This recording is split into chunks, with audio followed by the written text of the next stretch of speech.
नमस्कार, आप देख रहे हैं रिपोर्टर जी और मैं हूं आपकी भरोसेमंद होस्ट लता सिंह। दोस्तों, दिल्ली का द्वारका इलाका एक बार फिर से सुर्खियों में है, लेकिन इस बार वजह है एक ऐसा मेगा ट्रांसफॉर्मेशन जो आने वाले 5 से 7 सालों में पूरे एरिया को बदल कर रख देगा। दरअसल दिल्ली डेवलपमेंट अथॉरिटी यानी डीडीए और सरकार की महत्वाकांक्षी योजनाएं जैसे India international convention and expo centre, Yashobhoomi में मिक्स्ड यूज प्लॉट्स की नीलामी, सेक्टर 23 में 5 star hotel projects, Bijwasan railway station का मॉडर्नाइजेशन और international business and IT hub Dwarka को 15 मिनट सिटी का सपना दिखा रही है। लेकिन इस चमक दमक के पीछे छुपा है एक काला सच, अफोर्डेबल हाउसिंग का गहराता संकट जो मिडिल क्लास को शहर से बाहर ढकेल रहा है।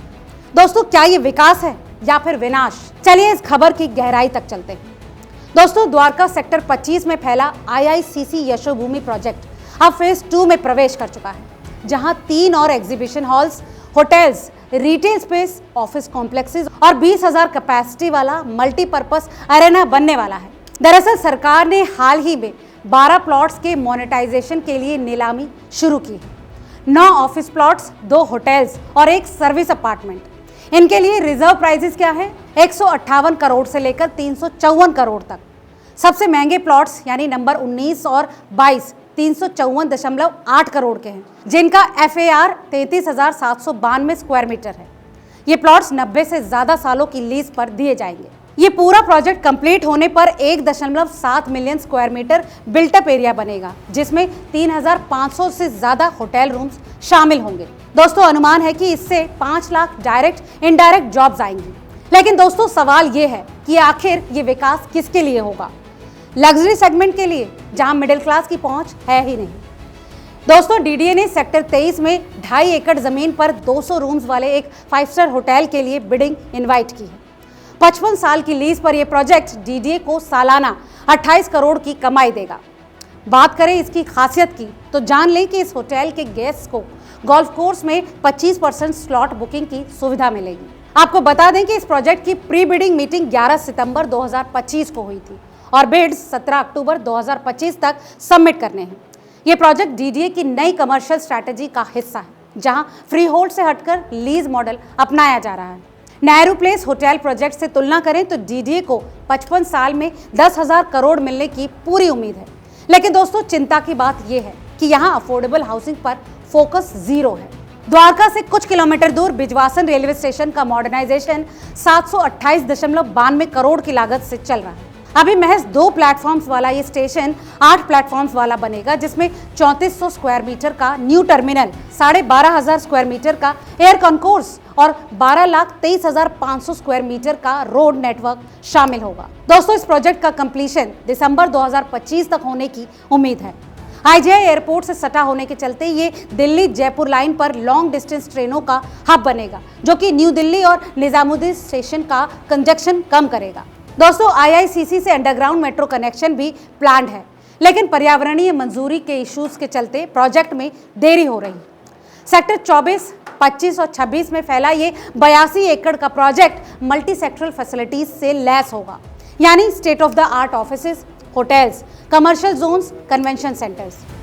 इसमें 4 हेक्टेयर होटल के लिए, 14 हेक्टेयर कमर्शियल सेंटर के लिए और 37.72 हेक्टेयर इंटीग्रेटेड फ्रेट कॉम्प्लेक्स के लिए रिजर्व होगा।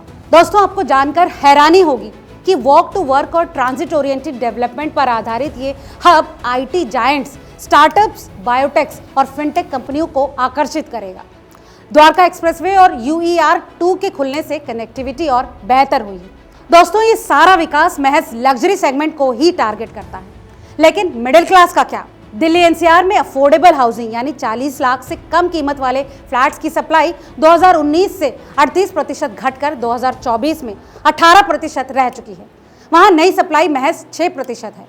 प्रॉपर्टी प्राइसेस 2020 के 9,434 रुपए प्रति स्क्वायर फीट से 2024 में 18,668 रुपए हो गए, यानी 98% की बढ़ोतरी। बात करें रेंट्स की तो रेंट्स भी पिछले 3 सालों में 70% बढ़े हैं, यानी 1 BHK का मंथली रेंट अब 43,167 रुपए पहुंच चुका है।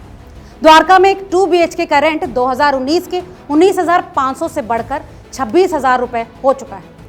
दोस्तों, स्टूडेंट्स अब अपनी इनकम का 50% रेंट पर खर्च कर रहे हैं। सरकार की लीज पॉलिसी कमर्शियल रेवेन्यू पर ही फोकस्ड है, जिससे रेजिडेंशियल प्रॉपर्टीज भी अब महंगी हो रही हैं। जीडीए के पास 1100 हेक्टेयर डेवलपमेंट लैंड है, लेकिन अफोर्डेबल हाउसिंग के लिए कुछ नहीं। 2025 के होम प्रोसेस 6.3% और 2026 में 7% बढ़ने की उम्मीद है। इन्वेस्टर्स के लिए ये एक गोल्डन अपॉर्चुनिटी है। द्वारका एक्सप्रेसवे पर प्राइजेस अगले 2 से 3 सालों में 15 से 25% बढ़ सकते हैं। लेकिन दोस्तों, किराएदारों और मिडिल क्लास के लिए ये एक बुरे सपने से कम नहीं, क्योंकि यहाँ किराए की कीमत हद से ज्यादा बढ़ेगी। अफोर्डेबल ऑप्शंस खत्म हो रहे हैं और यहाँ तक कि यहाँ के असली निवासी यहाँ से हट रहे हैं, क्योंकि उनके पास विकल्प बचा ही नहीं। या तो महंगा रेंट चुकाओ या फिर शहर छोड़ो।